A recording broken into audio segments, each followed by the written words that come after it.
John. Ryan, how are you, sir? Very good. How's today going so far? So far, so good. Wow. Raven, legendary. I mean, I saw you back in the day. I mean, I sent you the pictures and stuff like that from Capitol Theater in Passaic, New Jersey, and what an impact on me. It was. They are very cool photos. I was very pleased to see them. Excellent. I mean, you know, that's so fresh in my mind, yet it's from '89. I mean, how good you guys were, and, you know, I mean, what do you contribute the longevity of the band? Being bloody-minded and stubborn. I mean, you guys toured all over the world. You know, you had great support acts, and you have a new album coming out now, too. That's right. Yeah, we try to, you know, this is what we do. We try to keep busy. We've, a lot of bands from our era, as it were, you know, they kind of fizzled out and disappeared, and some of them are cropping back up with, you know, one or two original members or whatever. Right. You know, we've been, you know, since you've seen us, I mean, obviously Joe joined the band right after that, so he's been with us 28 years, so, wow. You know. Yeah, that's great. Tell me a little bit about the new album, ExtermiNation, that's coming out the 28th of this month. That's the one. Yeah. Well, it's obviously the follow-up to the previous album, Walk Through Fire, which did really good for us, and we were very happy with.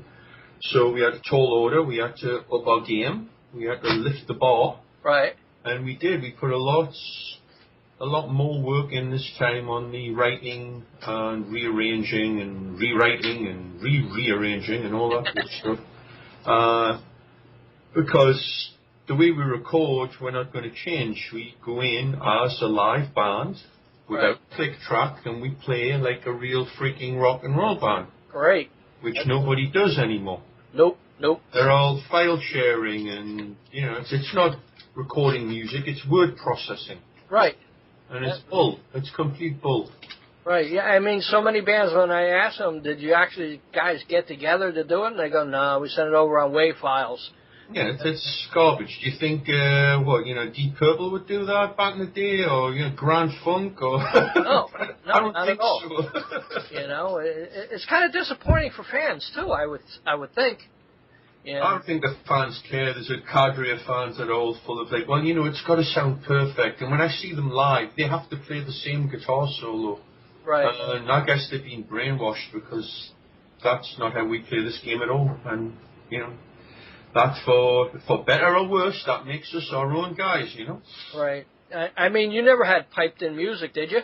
No. No, never. Hell no. And we did the 70,000 Tons of Metal cruise last year.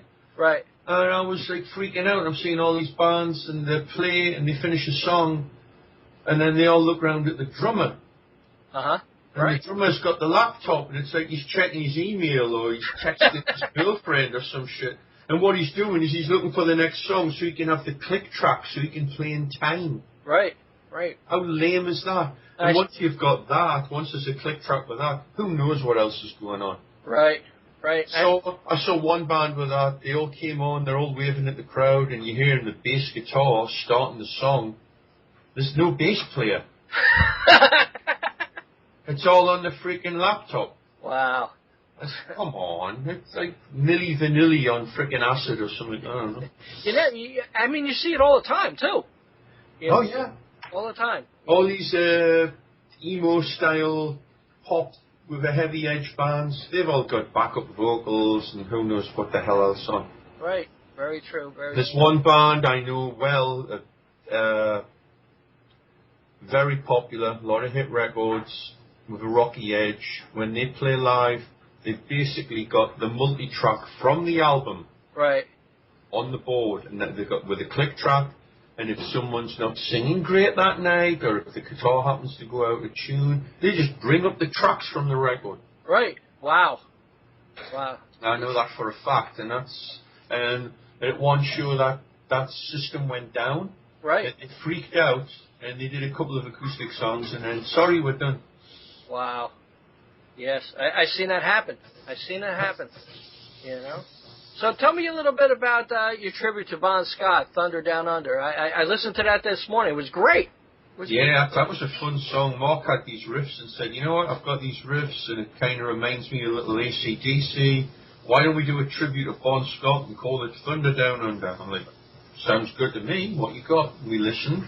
Right. And I came up with the words pretty quickly.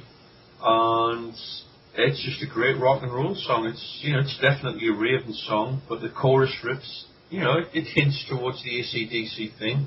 And of course, we love AC/DC, always have.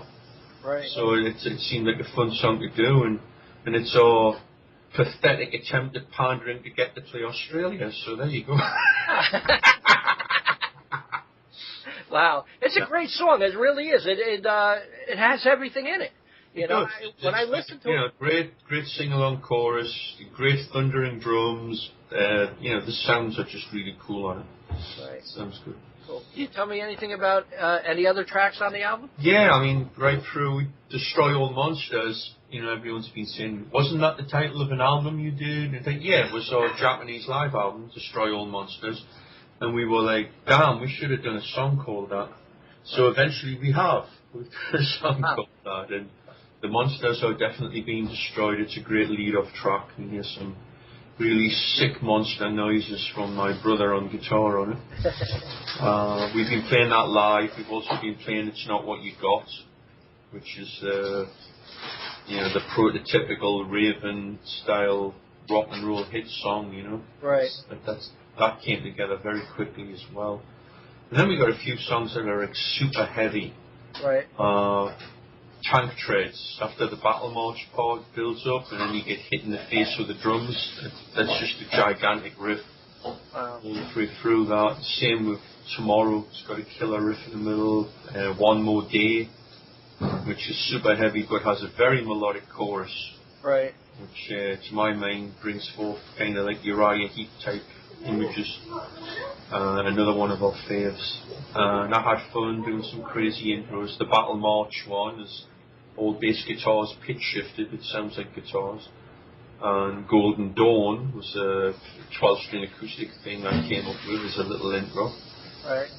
And the oddball on the album, but there's a couple, but River of No Return just came from a finger-picking ballad type thing I was playing in the house, and just figured, well, what if we arranged this for the band? What would it turn out like? And it came out awesome. Wow. Nice. Joe and Mark really knocked it out of the park on that. Now, and the craziest ones, of course, is the bonus track, which is sung in our native accent of Geordie, and is probably unintelligible to everybody, but it's funny as hell. Right. Cool. Cool. And so when you go in to record, do you just lay it right down? How long does it usually take? Basic tracks on this probably took about 5-6 days. That's it? Wow. So, we go in, we all play, no click track, no nothing, we play, and you're going to get the drums. Right. We'll keep some of the bass, we'll keep some of the scratch guitar. You're really just playing for the attitude and for the energy of the three guys playing together. Right. So doing that, even if you ended up replacing the bass and the guitar, you still got that feel, the three guys playing together. Right. From the drum track. Because you still got the pushing and pulling from that. And all you do is just match that up. So, a day and a half, it took them to do the drums, a couple of days for guitars, a day for bass, a couple of days for vocals, let it sit, come back, add a few other little odds and ends. Bada bing. It's all in the prep. Right. As far as the arrangement. But even with that, nothing's cast in stone. A lot of the song endings are jammed out, like Tank Treads. That jam at the end wasn't on. It just happened to happen. Right. Feeding the Monster, the end of it is a direct rip-off of this old Slade song that we love so much, and we put that in. It came up. Well, at least you're honest, right? Well, it's a tribute, dude. Those guys are like the best they always were, So. Right. It's if anyone's got a really good ear, they may pick that up, but you never know. Wow. Now, when you play like festivals and stuff like that, is there anything particular you have like on your tour longer you know, playing festivals or any big shows? Is there anything you have? What, sorry? A tour rider. Oh yeah, we always have a rider. You want to try and, you know, have a benchmark on what kind of equipment you're getting. Right. You know, for example, if it's a festival, you know, I want two 8x10 SVT bottoms, Ampeg amps, I need 110 volt power on both sides of the stage. You know, Joe needs a certain drum kit, you know, basically double kick, you know. Uh-huh. And he's a big guy, so he needs to ensure he has a big enough stool and the hi-hat is high enough, and, you know, all that, them kind of things. Because a lot of drummers sit on the floor and they play tickle with their ankles, and you know, Joe plays from the hips and from the shoulders and beats the crap out of them. So you got to give him a good kit for that. My brother needs a couple of stacks, a couple of amps with a send and return just in case, even though he brings his own rack. Right. So, and then, you know, you got to have a certain kind of English tea, and then the green M&Ms have to be removed. Yeah, we're not too crazy on that stuff, but, you know, you got to have certain things to make it work. Right. Now, you know, being in music so long, can you, like, name, like, your favorite time being in Raven? It's always a favorite time being in Raven. There's been times where it's been problematic, like when Rob decided to leave, so we had a month or two of what the hell's going on. You know, way back when, you have that. There's obviously when my brother had his bad accident, I kind of put everything up on the shelf for a couple of years. So they were not the greatest times, but right now with this, it's, you know, we're really happy with the new record. We put a lot of work into it, and it's come out even better than expected. And the great thing is that, you know, we're happy with it, but everyone else is getting it. They're picking up on it. I've seen, you know, 6 or 7 reviews, uniformly great. Boom, boom, boom, you know. Cool. Now, is your brother accident prone? Because oh yeah, absolutely. I saw you guys. He was a kid, probably in the space of 1 year, he got ran over twice. I mean, he's the guy that always gets out of the car and the sunglasses fall on the floor and he steps on them. He's done that about 1,500 times. Wow. Just, you know, I have photos in an old photo album with just the cuts and bruises just from playing on stage. It's just like insane. Right. I mean, in 2004, I saw you at the March Metal Meltdown in New Jersey, and he had a leg cast, and he still played. Yeah, that was from that accident. I mean, that accident in 2001 nearly killed him. Oh, wow. He had a gigantic wall fall on him and crush and destroy his legs. And they thought he wasn't going to make it, and then they were going to have to cut his legs off, and then it was he'll never walk again. And, you know, it took a couple of years before he was out and about, and we did like 4 or 5 shows like that with him in the wheelchair. Wow. And it was another year before we did a couple more shows and he had a leg brace. Right. And then he was strapping it, and then here he is bouncing around pretty much like he used to, you know. Yeah, wow. So what's the rest of the year look like for Raven?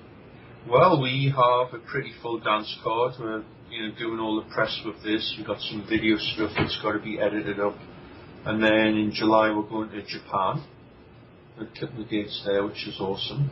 It'll be our 3rd time over there. Then we come back, and then we're doing a couple of weeks in the States. And there will be at least something probably in the Jersey area.